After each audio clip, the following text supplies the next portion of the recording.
스르벤 스포츠입니다. 이제 월드컵까지 단 1년도 남지 않았습니다. 3차 예선을 무패로 통과하면서 본선행 티켓을 따냈지만 여전히 대표팀을 향한 시선이 곱지 않은 것도 사실입니다. 3차 예선부터 지금까지 홍명보호는 어떤 축구를 해왔을까요?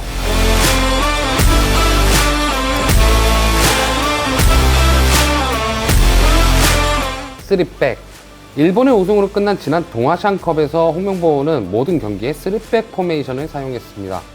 박승욱과 박진석, 김주성으로 이어지는 3백과 양측면 윙백에 김문환과 이태석을 포진시켜두고 수비적인 미드필더의 김봉수나 서민호를 뒀고 패스를 뿌리는 역할을 김진규가 주전으로 그 백업을 강상윤이 맡는 역할이었습니다. 공격은 주민규, 이호재, 오세훈이 스트라이커로 뛰었고 좌측 윙어 자리에 문선민이나 나상호, 특히 원래 중앙 공격형 미드필더에서 더 위력이 나오는 이동경이 우측 윙포워드로 나오는 형식이었습니다. 물론 이동경은 위치와 상관없이 프리롤로 뛰는 상황이었죠. 3백을 택한 이유를 생각해보자면 대표팀이 3차 예선을 치르는 동안 수비적인 운영을 했음에도 불구하고 10경기 동안 7실점을 했던 것을 홍명보 감독이 염두한 선택이라고 생각이 됩니다.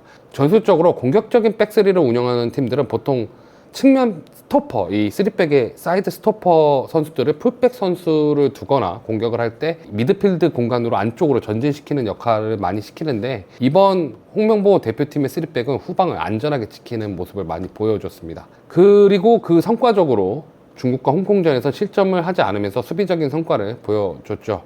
빌드업을 시도할 때는 오히려 3백에서 4백으로 변환되는 모습을 보여줬습니다.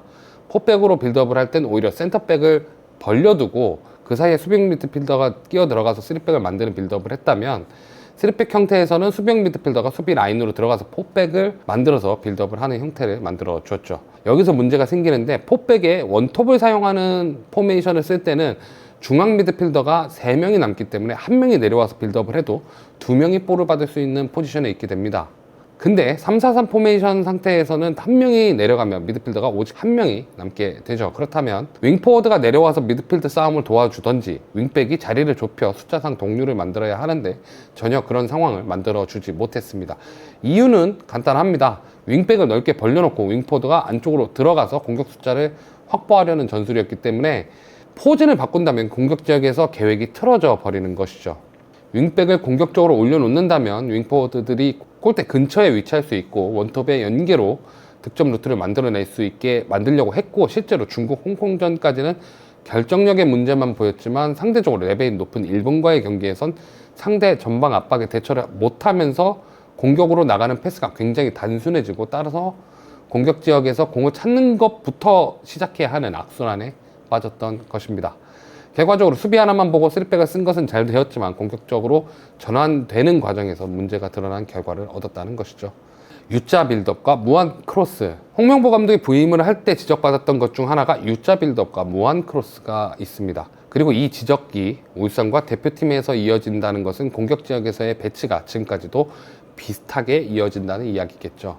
앞서 이야기했듯이 3차에서는 4백 포메이션, 동아시안컵에서는 3백을 썼습니다. 그런데 공격 시에 상대 진영에서의 배치는 3-2-5가 됩니다. 3-2-2, 3이 되거나 말이죠. 포메이션이 바뀌었는데 공격 작업에 있어서는 그 전략이 동일했다는 이야기입니다. 물론 3-2-5 자체가 잘못되었다는 이야기는 아닙니다. 과르디올라도 그렇고 요즘 전술 능력이 있다 싶은 감독들은 공격 작업 시에 3-2-5 형태가 되도록 조정하는 것이 트렌드이기도 합니다.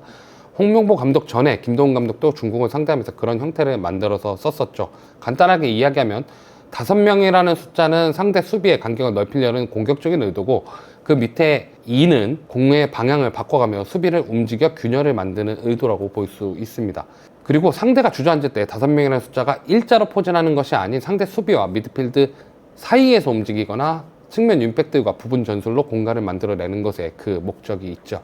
홍명보호는 여기서 세밀한 부분이 떨어집니다. 해외파가 소집되면 공격 2선 측면에 손흥민이나 이강인, 황희찬이 포진을 하는데 이때 각자 개인 능력에 의존하는 개인 전술로 돌파를 유도하는 것이 홍명보호의 공격 전술이자 하프스페이스 공략 전술입니다. 그리고 제가 개인적으로 공격을 하다가 볼을 빼앗기면 안 되는 위치가 박스 모서리 부분, 이 하프스페이스 위치라고 생각하는데 왜 그러냐면 그렇게 되면 상대는 자신의 팀이 가장 밀집해서 모여있는 곳에서 공격으로 전환할 수 있기 때문이죠. 어차피 상대 입장에서는 하프 스페이스 공간을 안 주고 박스 앞을 지키면 되고, 우리는 상대 수비를 끌어내는 전술이 부족하다 보니까 결국 가장 패스가 안정적으로 갈 수 있는 부분인 측면으로 패스가 가게 되고, 선택지는 크로스밖에 남지 않게 되는 것입니다.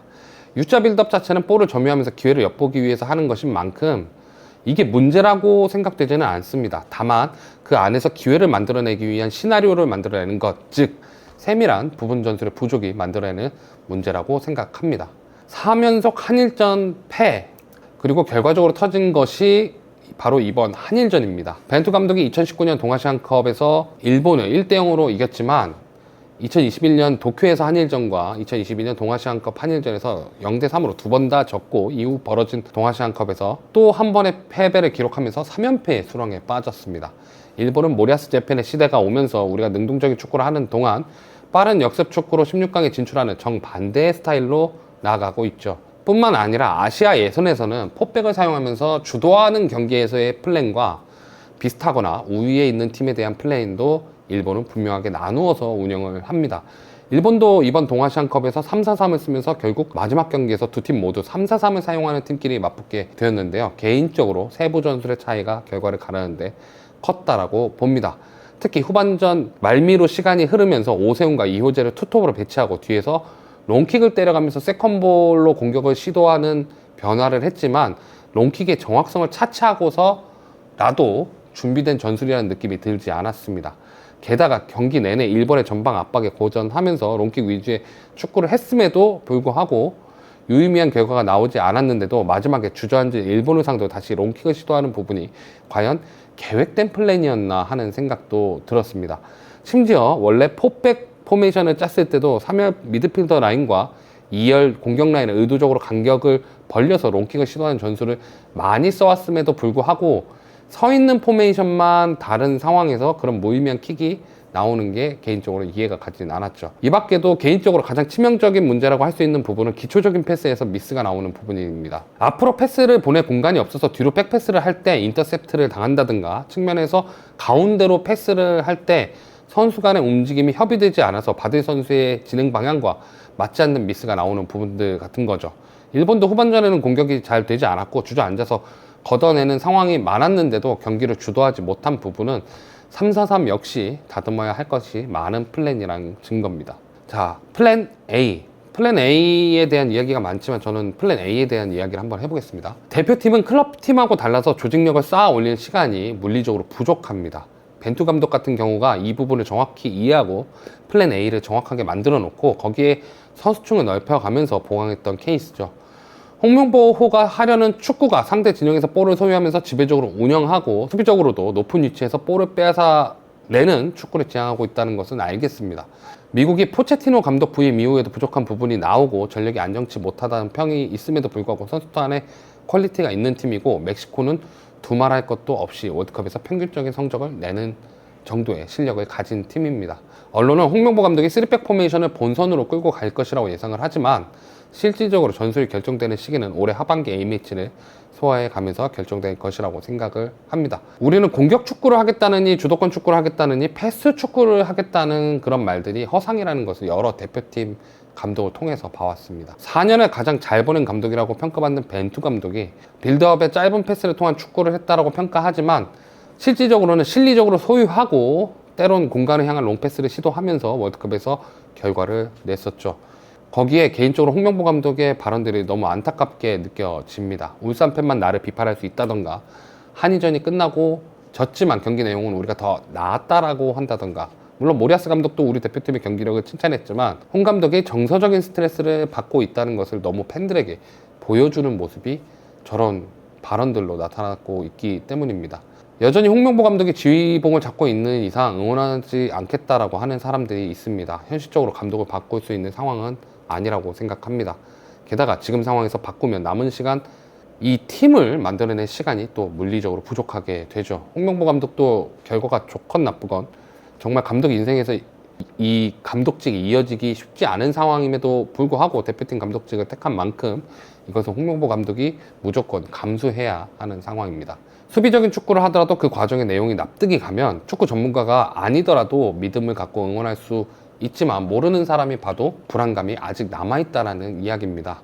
포메이션을 다양하게 사용하는 것이 전술가라는 증거가 아닙니다. 하나를 제대로 깎아서 명확한 컨셉을 보여주는 것도 전술가가 될 수 있다고 생각합니다. 결국엔 해외파를 모두 소집할 수 있고 미국 원정을 가면서 지금까지 맞붙었던 팀보다 수준이 높은 팀과 경기하는 다음 A매치에서도 조금이라도 디테일이 더해지지 않는다면 대표팀에 대한 기대치는 계속 지속적으로 떨어질 겁니다. 대표팀에 대한 논란이 무슨 이유건 감독으로부터 시작이 됐고 몰랐다고 하더라도 그 선택을 한 것이 감독이라면 감수해야 하는 부분이라는 이야기죠. 홍 감독이 자신을 바라보는 시선을 조금이라도 바꾸기 위해서는 자신이 하려는 축구의 방향성을 앞으로 확실하게 보여줘가면서 결과를 챙겨야만 하는 상황입니다. 지금까지 스냅스포츠 장동이었습니다.